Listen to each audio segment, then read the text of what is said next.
Hello my dear lovelies, welcome back to Vidyarthi. मैं हूं आकांक्षा, आपकी इंग्लिश टीचर, एंड हम कर रहे हैं आज क्लास 7 का यूनिट 3, जो कि क्या है, ड्रीम्स एंड डिस्कवरीज का एक ऐसा चैप्टर। बेसिकली ये एक पोम होने वाली है पेपर बोट पे। बड़ी ही प्यारी सी ये पोम है, देखेंगे कि भाई इसमें क्या आपको पोइट समझाना चाह रहे हैं। तो बेसिकली ये पोइट की खुद ही की एक इमेजिनेशन है ना। जब वो छोटे थे तो वो क्या करते थे, पेपर बोट जो होती है उसको रिवर में सुबह सुबह जाके उसमें अपना मैसेज डाल के लिखते थे, नेम अपना लिख के उस बोट में आगे भेज देते थे। और फिर वो इमेजिन करते थे कि कैसे वो जो पेपर बोट है वो पूरी जो रिवर का रास्ता है वो तय करते हुए एक दूसरे वर्ल्ड में जाएगी, और वहां जो भी ये मेरा मैसेज उठाएगा उसको मेरा नाम पता चलेगा, इससे मैं फेमस होऊंगा, लोगों को दूसरे वर्ल्ड में मेरा नेम जो है पता चलेगा। अच्छा, वो साथ ही साथ खूब सारे चिलीज फ्लावर भी इसमें डाल के भेजते थे। ठीक है, फिर जब रात आ जाती थी धीरे धीरे तो वो ये इमेजिन करते थे कि इस बोट के चलने के साथ साथ ऊपर जो क्लाउड्स हैं वो भी चल रहे हैं, और उनका जो ये सपने का कार्गो है, यानी ये जो शिप है, वो पहुंच जाती थी अपनी डेस्टिनेशन पे। तो आखिर ये क्या है भाई? ये है एक ब्लेंडिंग है। ये इसमें पोर्ट ने ब्लेंड किया है किस चीज को, एक रियल वर्ल्ड को, रियल एक्शंस को विद विविड इमेजिनेशन, जो कि आपको बड़ी ही इंटरेस्टिंग लगने वाली है। तो इसकी डिटेल भी हम देखेंगे अभी, लेकिन उससे पहले आपने करना क्या है मैं आपको बता दूं। अगर आपको कोई भी दिक्कत, समस्या, परेशानी पढ़ने लिखने में आ जाती है तो जी कहां जाना है? www.evidyarthi.in पे जाना है। फ्री डाउनलोड्स अवेलेबल हैं आपके लिए। आपको जो चाहिए, MCQ, sample paper, question answers NCERT वाले, या फिर आपको समरी सुननी है या वीडियो देखनी है, सब मिल जाने वाला है बिल्कुल फ्री में। इसी के साथ स्टार्ट करते हैं। चलिए देखते हैं कि आखिर ये जो प्यारी सी पोम है, जो पोर्ट इसमें आपको इसके जरिए क्या समझाना सिखाना चाहते हैं। फिर मैं वापस आके आपसे पूछूंगी कि क्या सीखा, क्या मॉरल आपको मिला इससे। नमस्ते बच्चों, वेलकम। आज हम एक बहुत ही प्यारे सफर पर निकलने वाले हैं रविंद्रनाथ टैगोर की एक बेहद खूबसूरत कविता पेपर बोट्स की दुनिया में।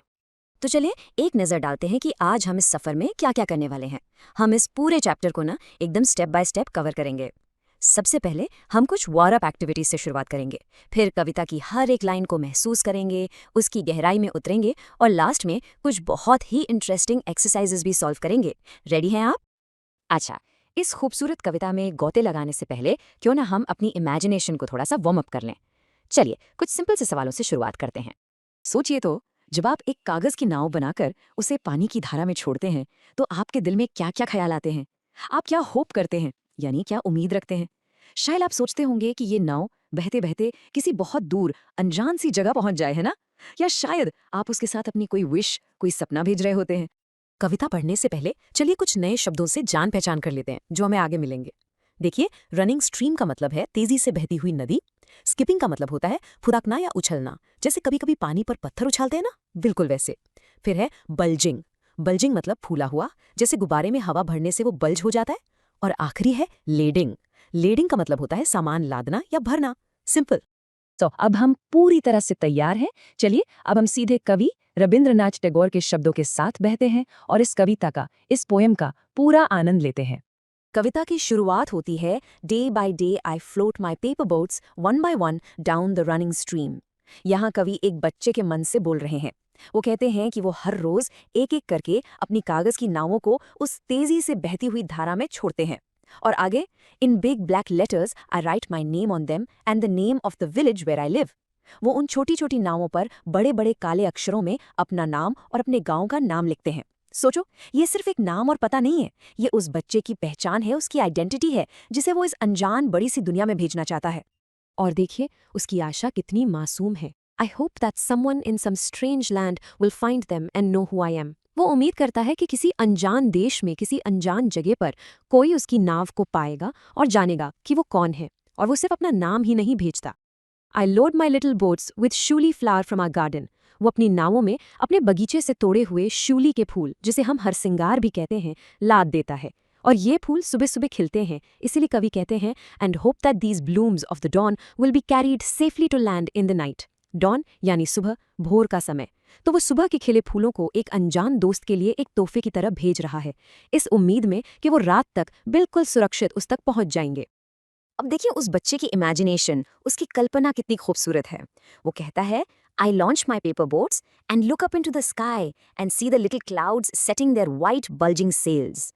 जब बच्चा अपनी नाव पानी में उतारता है तब वो ऊपर आसमान में देखता है और उसे वहां जो छोटे छोटे सफेद बादल दिखते हैं ना, वो उसे अपनी नाव की बल्जिंग यानी हवा से फूली हुई पाल जैसे, सेल्स जैसे लगते हैं। ऐसा लगता है जैसे उसकी पानी वाली नाव के साथ साथ आसमान में भी एक बादलों की नाव चल रही है। और ये कल्पना यही नहीं रुकती, ये और आगे बढ़ती है। I know not what playmate of mine in the sky sends them down the air to race with my boats. बच्चा सोचता है, मुझे नहीं पता आसमान में मेरा कौन सा दोस्त है, कौन सा प्लेमेट है जो इन बादलों को नीचे भींचता है ताकि वो मेरी नाव के साथ रेस लगा सके। कितनी प्यारी सोच है। और जब दिन का ये खेल खत्म होता है, When night comes, I bury my face in my arms and dream. तो रात होते ही वो अपने हाथों में चेहरा छुपाकर सपने देखने लगता है। और उसका सपना क्या है? That my paper boats float on and on under the midnight stars. वो सपने में देखता है कि उसकी कागज की नाव अब भी बहती जा रही है आधी रात के तारों के नीचे। और उन नावों में अब कौन बैठा है? The fairies of sleep are sailing in them, and the lading is their baskets full of dreams. उन नावों में नींद की परियां सफर कर रही हैं और उनका लेडिंग यानी उनका सामान क्या है? सपनों से भरी हुई टोकरियां। देखा आपने कैसे उस बच्चे के दिन का एक साधारण सा खेल रात को एक जादुई, एक मैजिकल सपने में बदल जाता है। तो हमने कविता को पढ़ लिया, उसके इमोशन को फील कर लिया। अब चलिए इसके दिल तक पहुंचते हैं और कुछ कॉम्प्रिहेंशन और एनालिसिस एक्सरसाइजेस से इसे और गहराई से समझते हैं। चलिए इस समरी को मिलकर पूरा करते हैं।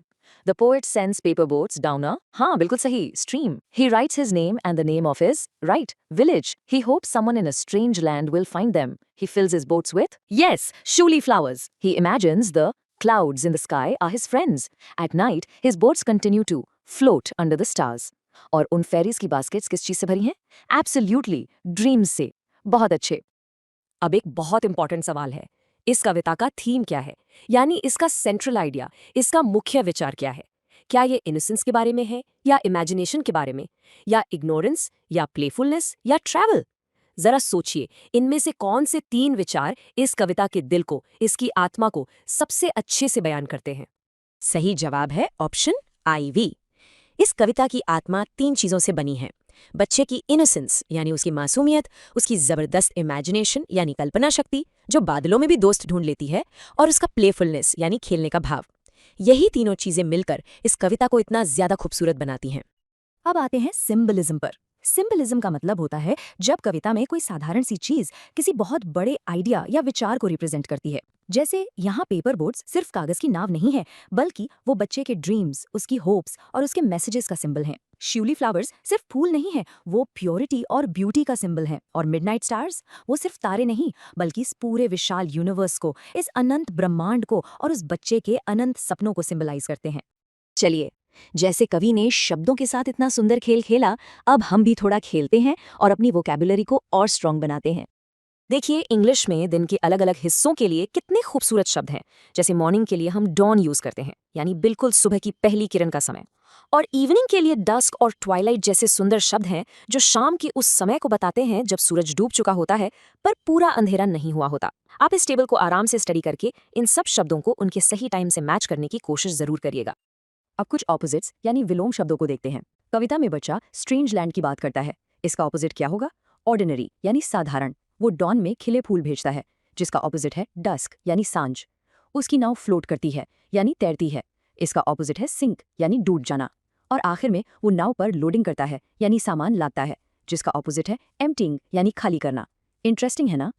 अब बारी है कुछ ऐसी मजेदार एक्टिविटीज की जो हमें इस कविता से भी आगे क्राफ्ट और नेचर की दुनिया में ले जाएंगी। जैसे कविता में बच्चे ने कागज से नाव बनाई थी, अब आपकी बारी है अपनी क्रिएटिविटी दिखाने की। इस लेट अस स्पीक एक्टिविटी में आपको इको फ्रेंडली चीजों से कुछ बनाना है। फिर इन स्टेप्स को फॉलो करके उसे क्लास के सामने प्रेजेंट करना है। पहले उसे इंट्रोड्यूस करें, फिर डिस्क्राइब करें कि उसे कैसे बनाया, फिर एक्सप्लेन करें कि वो आपके लिए स्पेशल क्यों है, और आखिर में एक अच्छे से कंक्लूजन के साथ सबको थैंक यू बोले। और अब बिल्कुल आखिर में चलिए अपनी राइटिंग और थिंकिंग स्किल्स को थोड़ा और पॉलिश करते हैं इन क्रिएटिव एक्सरसाइजेस के साथ। एक डायरी एंट्री लिखना अपनी फीलिंग्स को एक्सप्रेस करने का एक बहुत ही अच्छा तरीका है। इसका स्ट्रक्चर बहुत सिंपल है। सबसे ऊपर डे, डेट और टाइम लिखें। फिर दिन भर क्या हुआ या आप कैसा फील कर रहे हैं उसे लिखें, पूरी डिटेल्स दें, और आखिर में एक फाइनल थॉट के साथ उसे कंक्लूड करें। जैसे इस कविता में पानी का जिक्र है, आप भी एक बार बारिश के दिन का अपना एक्सपीरियंस डायरी में लिखने की कोशिश जरूर करिएगा। चलिए अब थोड़ा दिमाग दौड़ाते हैं इन मजेदार रिडल्स यानी पहेलियों के साथ। पहली, I have water you can't drink, I hold dolphins. Who am I? दूसरी, I sit still but move with the wind. Who am I? तीसरी, paper boats float on me in rain. Who am I? और आखिरी, I have a bed, but I do not sleep. I journey to the sea. Who am I? सोचिए इनके जवाब क्या हो सकते हैं?